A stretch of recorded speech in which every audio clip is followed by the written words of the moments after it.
Thank you for being here with us and welcome to the Valeria Show. Very excited about your record. Yes, thank you so much, Rafael.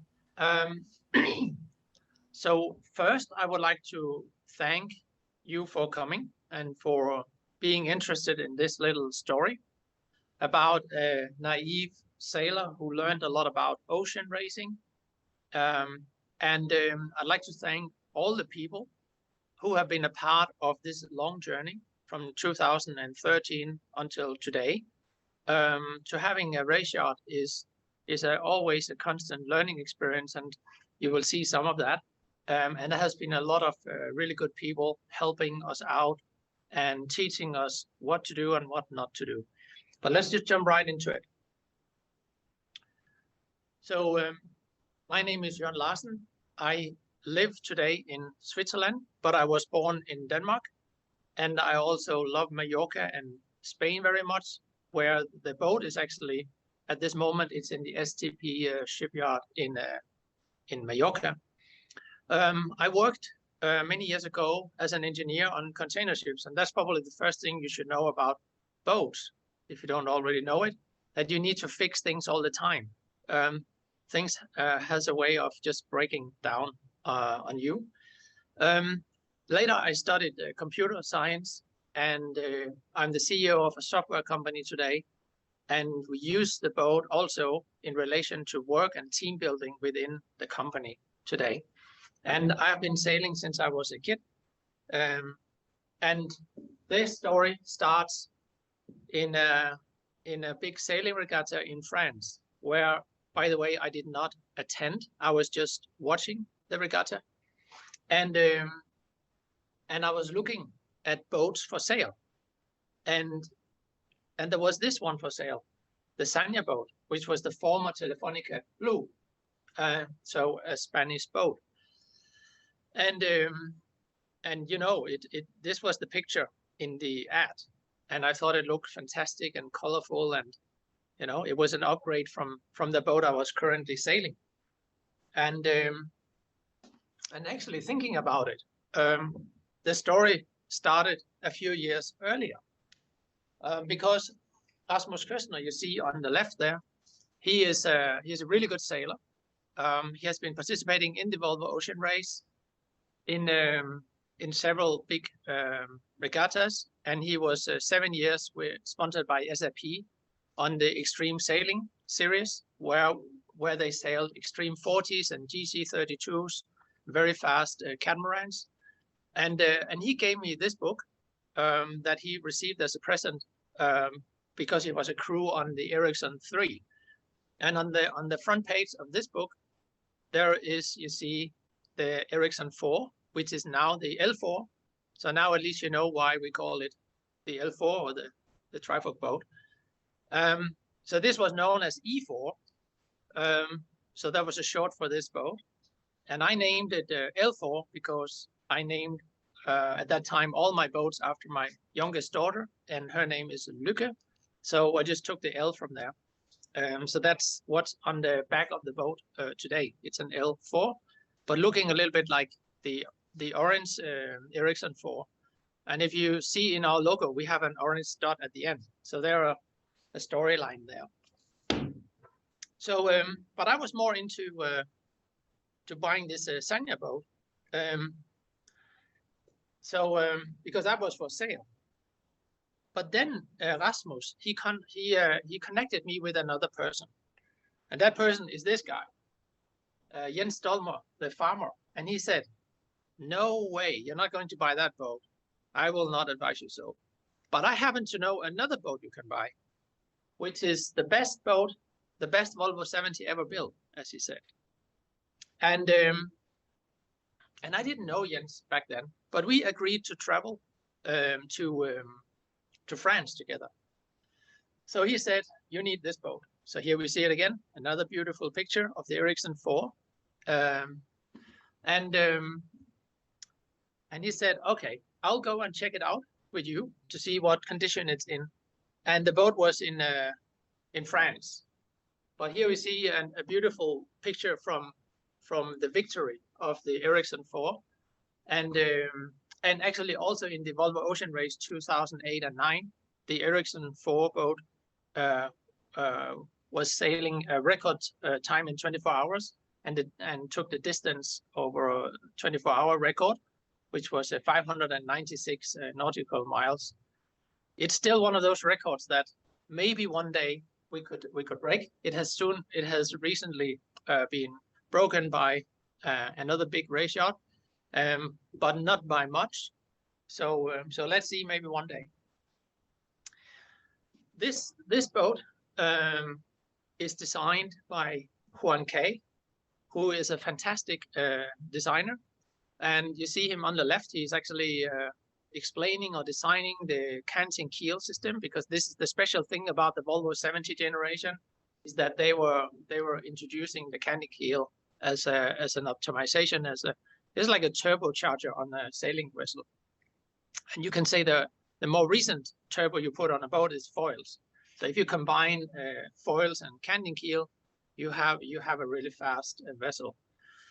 And actually, Juan K, he won the Volvo Ocean Race, which is designed 3 times, namely the 3 generations of the Volvo 70s. So he took a full strike there.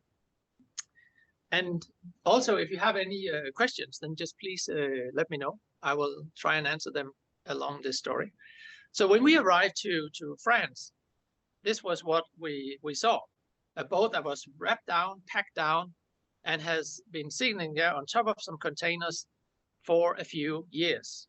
Because the story of this boat was that right after it won the Volvo Ocean Race in 2009, it was bought by the French team Groupama, because they didn't want this specific boat to enter into the Volvo Ocean Race again. And also they needed a training boat, and they used this boat for 6 months to practice on. And they actually also developed a new rig that was tested on this boat. So it was partly also a part of the victorious Groupama in 14. So we actually crawled. There are several ways you can enter into a boat, but I think the best way to enter into a boat of a Volvo 70 is through the keel. So as you could see, it was standing on top of the containers, and the keel was off, and that means that there is a hole in the middle. It's like the stomach of the belly of the boat, and we crawl inside the keel box, inside the wet box, and this is how we entered. And when we entered the boat, it was already closed, so it was just into a pitch black hole. Because that's the good thing about the boat inside, that when you turn the light off, it's really dark. So if you like to sleep in the dark, it's the perfect place to be. And here are just some pictures on how things were. It was in fairly good condition. Everything was functioning, but of course it was old, and it has been sitting there maybe for four years or more and not doing anything. But we put the boat in the water, or basically we paid the Groupama crew to actually do this, and they knew how everything fitted together. So they rigged the boat and they put the sails on, and actually a funny story is that we put the experimental rig on the boat, and on the first trial, after 30 minutes, there was a big bang in the rig, and one of the diagonals broke. And I could see the captain there. He was a little bit, oh, not good. We just sold this boat and the rig is already broken. And it was, the wind was probably 7 knots or something. And I said, that's not a very good start. And then we went back, and then we put the old rig on. That was the rig that actually won the Volvo Ocean Race. And we actually had that rig until quite recently, where unfortunately a crane went into the mast and broke the mast. So that took us out of competition for almost a year. Anyway, so of course, this is just a boat. You have your mast and you have your sails, and what can happen? You're on the Bay of Biscayne, and it's a calm day, and we had a really funny crew. So we were only 6 on the boat, which is you should never do that, never repeat that. And we had a German who had been in France for so long, so he only spoke French. and nobody else on the boat spoke French. And he was the navigator, and he put the computer in French. And the first 12 hours went pretty okay. And then the next day was fine, but then the wind was picking up. And then he told us, yeah, you know, we're having these two low pressure systems coming in over the bay. They are fighting a little bit with each other. But I think we can pass through, he said. And then the sea state got worse and worse and worse. And he got seasick, and he was just lying in the bottom of the boat, vomiting and saying, sorry, sorry. And we could not use his computer because it was all in French. That was not a good start. And before it was evening, the second day, the ocean looked like this. And it was, to be frank with you, it was a little bit scary. And we were, you know, crew by crew, down one by one. Some broke a rib, and some just got very sick. And at the end, there was basically only 3 who could drive the boat. And then in the night of the storm, we had a big accident, and the boat turned over. And 48 hours later, I transported myself to a hospital and ended up like this. So that was my first real learning experience, that when the weather is calm and you're on a Volvo 70, it's like any other boat. It's just pure fun, pleasure. But when it starts to get windy, it becomes a really dangerous place to be if you're not among the best in the world. So lesson number 1 here, always bring your A game. And what we mean by that is, if you are going to buy a Volvo Ocean Racer, make sure you have a lot of experience on these types of boats. So you need to bring pro Volvo sailors. That was what I learned that night. So, but better late than never. So we took the boat to from France in Lorient to Valencia, and then we started on a major refit. So we took all the paint off the boat, we serviced everything, and you see here is a big job to sand off all the paint and take off all the winches, and you know, it was a really big task. We painted it white, and it looked fantastic. And you see here all the hydraulics. This is just the hydraulics. You have all the electronics, and you have all the running rig, and you have everything. Everything needs to be serviced on such a boat, and it's being sent to different parts of the world. And then you get it back, and then you can put all the pieces back together. So you see up here is a very expensive piece of equipment. Is the rotary pump. So all these things individually, they are priced more than gold. And actually Ericsson, when they built these 2 boats and sailed one regatta, the rumor says that they spent more than 150 million euro doing this. And everything here you see is high grade steel, or it's titanium, or it's carbon fiber. So you have to really take care of it. So after the major refit, we entered a few regattas, and for instance, we did Copa del Rey 1 year, and the picture on the left is from there. And that was a lot of fun. You can still see we still use some of the old Gros Pamar sails, and we even painted the other sail here black, so it would look cool. But over time we had the capacity to renew the sails. Okay, so one day Juan K, who is, as mentioned, the designer of the boat, he called us up, Jens and me, and he said, I have a gift for you. If you want to make the boat as it should have been made, because he was restricted by rules, of course, the box rule of the Volvo 70 or the open 70 class. And he said, if you just wanted to go a little faster, let me know. And who don't want to go a little bit faster? So we made a second refit. And so we optimized the keel. We made it lighter. We optimized the weight. We actually removed more than 3 tons from the boat. And it's already a boat that is fairly light. So it was 14 ton before, and then we removed 3 tons. We added some water ballast systems. And actually, he also came up with the idea, you should add some foils to the boat. And then he came up with a price tag on the foils. And I said, I'm not sure we are going to add any foils. because at that price, we're not going to put them on. But then they said, yeah, but maybe we can reuse some foils from another boat. And actually, we bought the one from the AC-72 catamaran in New Zealand. So thank you for this deal, Team New Zealand. They work really well. So they got shipped from New Zealand to Valencia and modified a little bit, and then we mounted them in the boat. And we put a longer bowsprit as well. There are still a few things we can do, but anyway, that's what we did in the first optimization. And the result is a boat that is fantastic, and it goes really fast under certain conditions. And I said, I just want a boat that goes really fast when you are crossing the Atlantic. And so for the waves of the Atlantic, for the wind systems of the trade winds, so you have the wind from the back, and that's what it's optimized for, to go fast downhill. And actually on the right, you see the first time where we, for a longer period, 1-2 hours, we go between 25 and 30 knots of speed on more or less flat water. And that was, you know, everything was just perfect in this moment. And others said, can we drive the boat? And I said, I just need 5 minutes more. And then the wind disappeared, unfortunately, for the others. So back to the record of around Mallorca. So now you have a little bit insight into what it takes to prepare a boat. It took many years actually, and practice.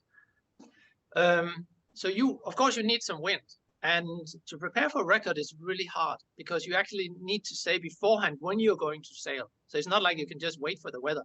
You need to announce it a few days before. That's the rules of the Round Mallorca record. And but you know, it's never perfect.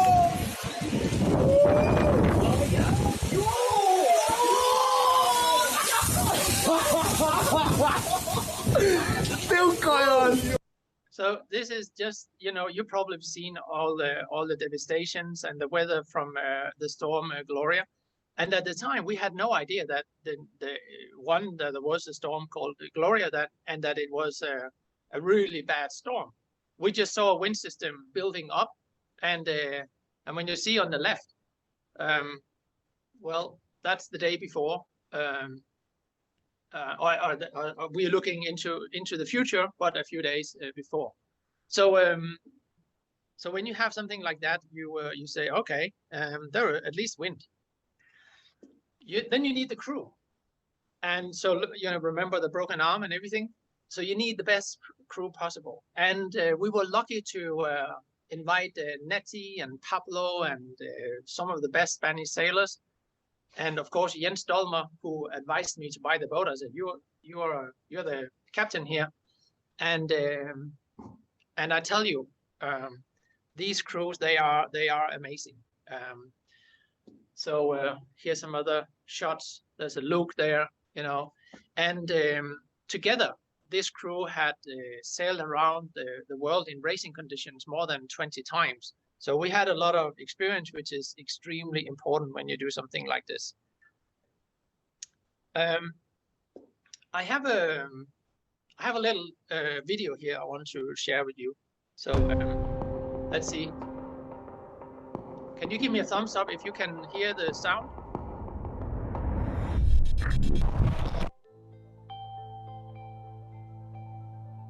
To pull the whole boat fully out to get. We can't fill the runner, and then you go the... He's not easy, he's just...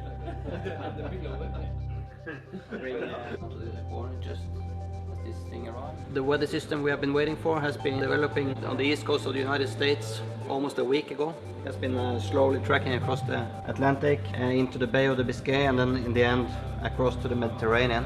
We have a red alert along the coast of the mainland Spain, also the coast of the Balearics.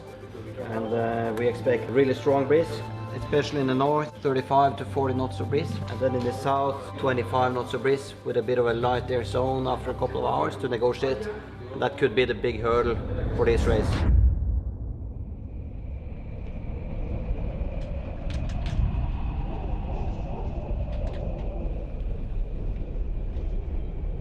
It's a very early morning here. As you can see, it's quite dark. So our official starting time is 7 o'clock. So the boat we're on is a Volvo 70. It was launched for the Volvo Ocean Race in 2008, and this boat in particular won. It was launched as the Ericsson 4 boat. We took a lot of weight out. The spare engine was on the boat, and took some lead out of the bulb, and took a different fin on. So totally around 3 tons lighter boat. Because of the foils, the riding moment is more or less the same with the foils, and then a lot of water ballast, of course. Yeah, so we hope for a good breeze, and definitely we have prepared a lot. We have a very good crew on board. The crew has been around the world more than 20 times, so we have a lot of experience on board. We are starting out with a good breeze, 90-degree angle down to the southern corner. On the second corner of the island, we will be able to bear off a little bit. Hopefully there we will gain more speed. But you know, it's the weather and everything can happen. But we will first of all stay safe and hope for a really good race.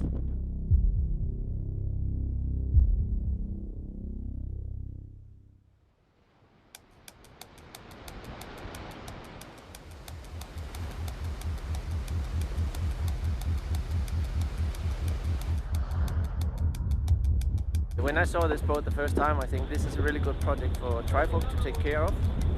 All these boats, you can say, are modern classics, and if nobody takes care of them, they will just pass away and not be used for anything. So we take a great pride in taking care of preserving this piece of engineering art.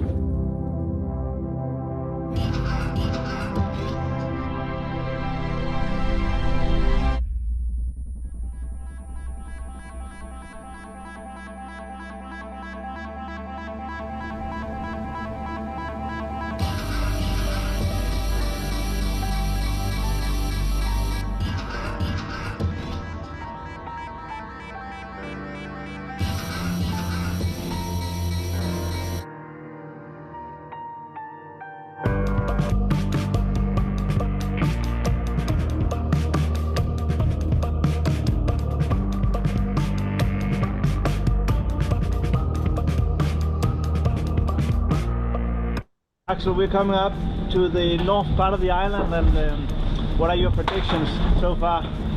Well, it's blowing 30 knots right now, so I think it's going to come up probably another 10 almost. Yeah. So we're going to come around here and then see if we can keep the boat in one piece. That's what it's about now. Yeah. I'm still hoping for 12 hours, so it can be fast. Keep the boat together, then I think it's achievable still.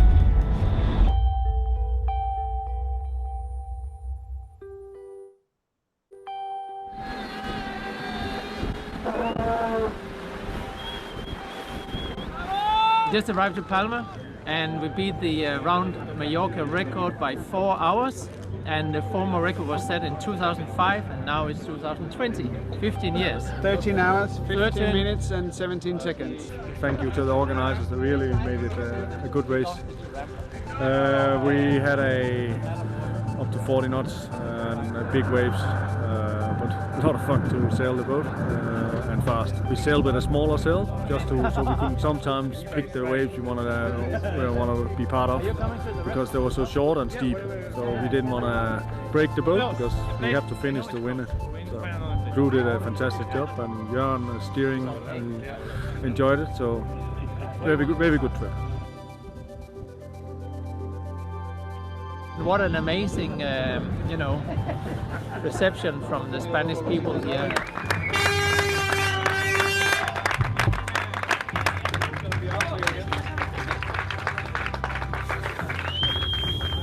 And also a big thank you for the Volvo people from Spain, some of the best. As a kind of a guest in the team, I felt very secure, good guys in the team, so it was fun, wet and fast too.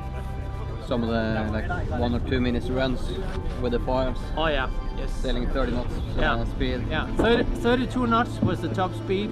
Crashing at the end of it. Crashing, and there was just water everywhere at the end of 32 knots. That was pretty amazing, yeah. It's really an honor to be able to drive such a boat, which is fantastic. And also in the beginning was really fantastic. Exactly in the middle, it was a little bit not so fantastic. It was fast. Yeah. Wet. Just wet. Then we had the professionals to do it. Yeah.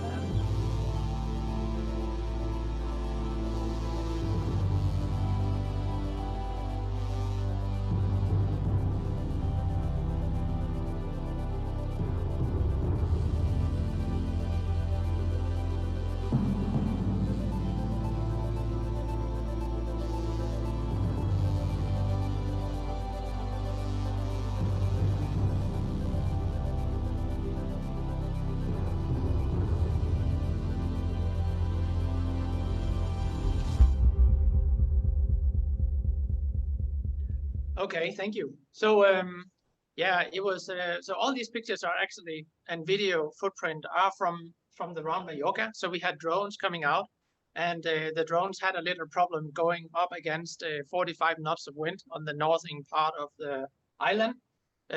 So if we do it again, we need stronger drones for sure. Here you see you actually see the wave heights around the time where we were sailing. So we were sailing in this time frame here, and you see the maximum wave height was actually measured at 14 meters. So definitely there was unusual wave state in the Met. And the Volvo sailors, they said, you know, this is worse than the Southern Ocean. Forget about the Southern Ocean. This was really crap. So there was a few hours where it was intense. But the reward is there, you know, you come in, and we got a lot of coverage in the newspapers, which was super surprised because we never anticipated that. But I guess when you're stupid enough to go out into a storm and you don't die, then at least you bring some headlines. But you should be super careful. I mean, this is what happens in the same storm to other vessels. So a lot of damage was done, and you know, people got hurt, and the weather was really really horrible. So so it's not to play with. I just have the video that Real Club Nautic made just as an ending video here, and let's just enjoy that as well.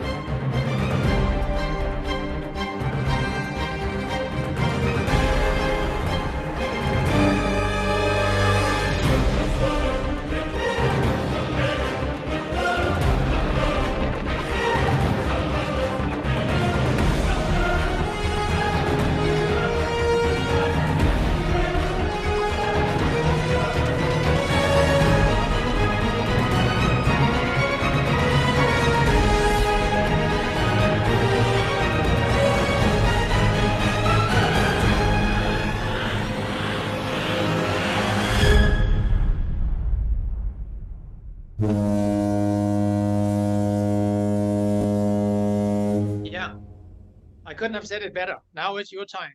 Your try to go out and beat it. This is what records are there for. It's to be improved over and over again. So just a few numbers at the end. So we sailed a distance of 169 nautical miles. Max speed was 32 knots. And actually you saw a little picture on the movie that said 12.6 knots. And that was very, very close to our average speed. And I just put conservatively wave state of 10 meters on the northern part. And as you could also see on the southern part of Mallorca, there was flat water and hardly any wind. So that's the trick. That's the tricky part when you want to break a record around an island, is that it's super difficult to get good conditions all the time.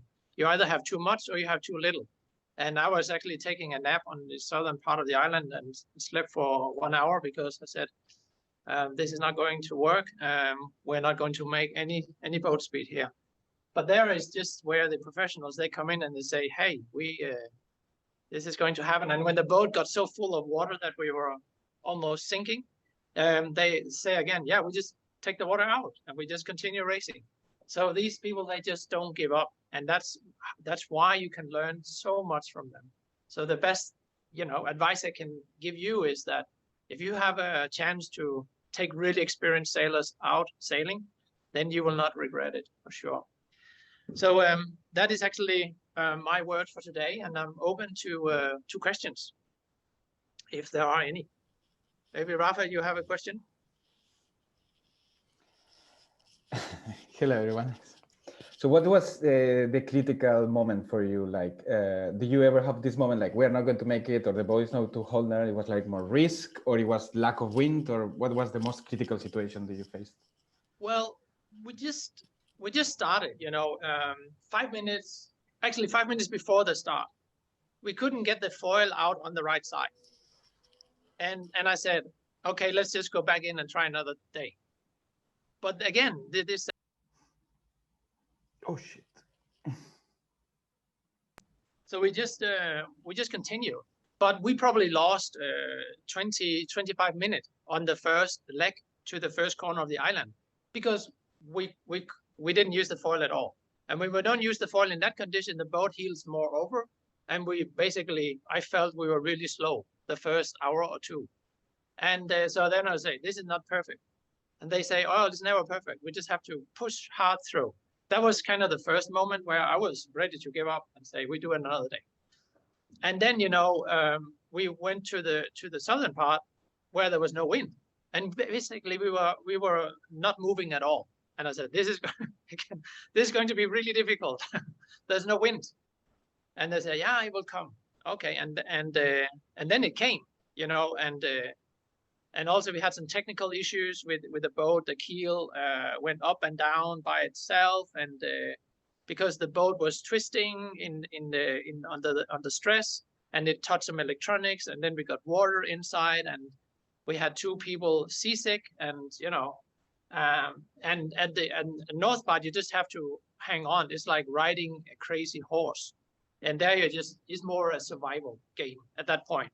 It's not like you're afraid of being injured, but it's tense. And yeah, so I think that sums it up.